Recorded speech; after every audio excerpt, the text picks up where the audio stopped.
So you're wondering, how is a venture capital or a private equity fund actually even structured? Either you want to be a VC or you're an entrepreneur and you need to know how these things are structured so you've got good alignment. Maybe you aren't sure where to look for answers, and so you turn to YouTube, and YouTube has brought you to me. Well, you're in luck, because as a VC myself, I know the structure like the back of my hand. And not only that, I've explained it and taught hundreds of people at this point on what the structure is, how all the pieces fit together, and why it matters.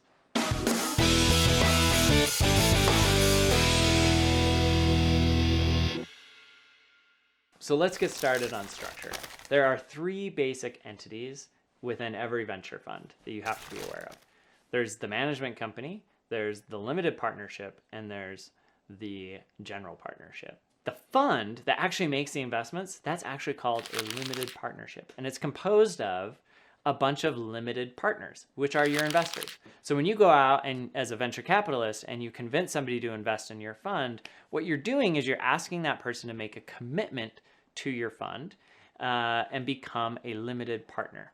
Now, the reason they're called a limited partner is because they're limited in two ways. One, they're limited in terms of the amount of control they have over decision-making around what investments that you will or won't make. And two, it also limits their liability.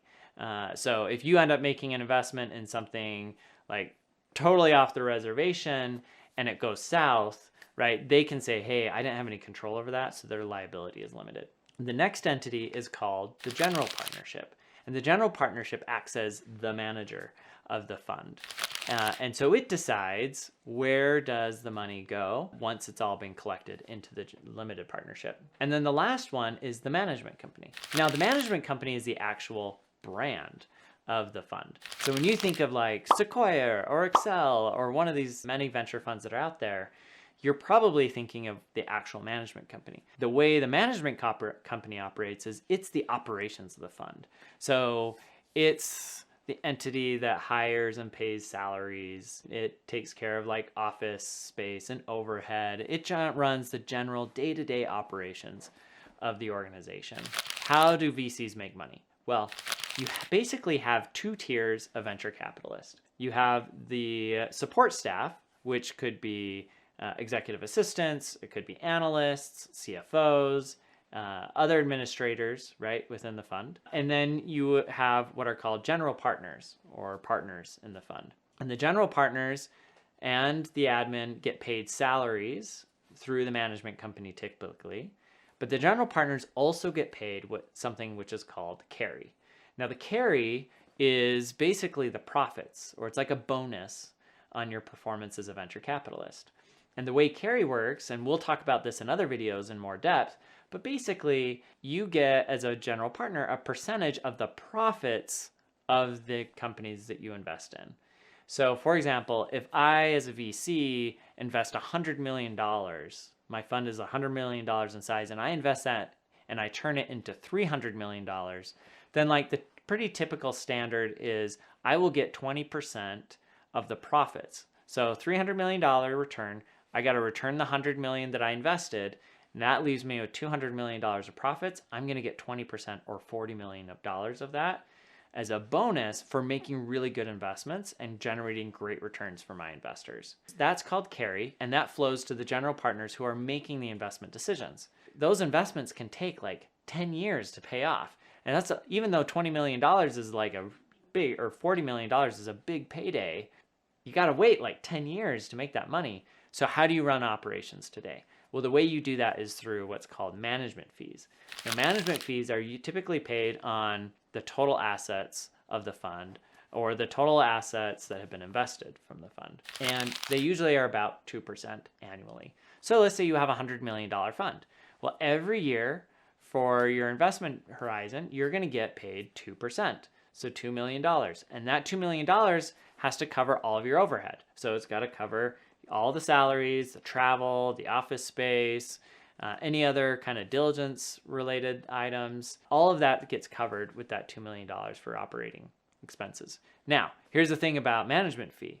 It's not like really a free ride because you have to pay it all back before you get paid your bonus as a general partner. So that's the basic structure. So you've got your limited partnership. That's where all the funds sit. When a limited partnership makes an investment, they'll give the money, and in exchange for that, they get the stock certificate, and they'll hold the stock certificate until it's time to sell. So the company goes public or they get acquired, at which point they will sell that certificate, they'll take that money, and then that money gets distributed to all the investors or limited partners within the partnership. And then if you've returned all of that money, then a portion of that will also flow back to the general partnership as carry. The general partnership also has a contractual obligation with the management company. And so the limited partnership will pay management fee to the GP, and then the GP will flow that through over to the management company through that contractual obligation. Kind of to recap all of that, you have three major entities in a venture fund. You have the management company, which is the brand. You have the general partnership, which is the manager. And then you have the limited partnership, which is the actual fund. Now, one last thing I want to mention here is that typically every time you raise a new fund, after you've deployed all of the capital from your first one, you typically will set up a new limited partnership and a new general partnership. And you do that because it allows you to bring in new investors, as well as old investors that may, not be interested in investing in your next fund can cycle out. And it allows you to bring on new general partners and new partners in the fund and get rid of underperforming ones. So that's the general structure. Now, why does this matter? Well, maybe you want to work at a venture fund. Well, you need to know, are you going to be support staff, paid salary, or are you going to be able to tap into some of the carry and be a general partner? Because those are two very different jobs. The other thing that you should be aware of is just how all of these things fit together, right? For example, you should understand limited partners, who they are, what kind of control or not they have within the organization. As an entrepreneur, you may be wondering where are you as a fund? How much of your fund have you invested, right? You may ask who are your limited partners? Because you may want to know if there's some conflicts of interest from their limited partnership. It's important to understand how VCs make money so that you have really good alignment with those VCs. Another thing that might be important is understanding, how many GPs there are. And is the venture capitalist that you're working with actually a GP and have that control? Sometimes entrepreneurs will work with an analyst and they'll get really excited and the analyst is all excited, but then come to find out the analyst isn't a GP, they don't have any real control, and the deal doesn't go anywhere because they weren't engaging high enough within the organization. Okay, so that's the general structure of a venture fund. In terms of the legal entities, let's talk about some of the other aspects of structure. Venture capital funds are 10-year vehicles, as we say in the industry. Now, that doesn't mean I'm driving a car, but what it means is I've got these entities pulled together for 10 years, particularly the limited partnership and the general partnership. And so during that 10 years, the first 3 to 5 is what's called an investment period. And that's where I'm going to go out and I'm going to place my bets, right? I'm going to invest in, XYZ startup companies over that time period. Now, once my bets are placed during that investment period of 3 to 5 years, then I'm done making investments in new companies, but I can still keep investing in the companies where I've already invested, right? So if I invest in an early stage company in year 1, and then in year 5, it needs more money because it's burned through all the cash I gave it and it's growing really quickly, and I don't want to lose ownership and get diluted, I can put more money into that company. But if a new super cool company comes around in year 6 and it's outside of my investment period, I can't invest in it, right? I got to raise a new fund to invest in that company. The second 5 years, or the tail end, right? The 5 to 8 years, is when you're in harvest period. And that's where hopefully you start exiting your businesses or you're selling them. I'll give you an example. We invested in a company called Spotify. You may have heard of it. When we invested, what happened was we did our due diligence on the company. We made the decision, yes, we want to invest in Spotify. We think this is a good investment. Then we called up all of our investors, all of our limited partners, and we said, hey, we're going to invest in this great company. You promised us, you committed when we raised the fund, right, that you would send us money when we needed it to make investments. So we'll collect all of a percentage of their commitments until we have the amount that we wanted to invest in Spotify. Collected all that money, and then we wired it off to the company. In exchange for that, the company then sent us a stock certificate.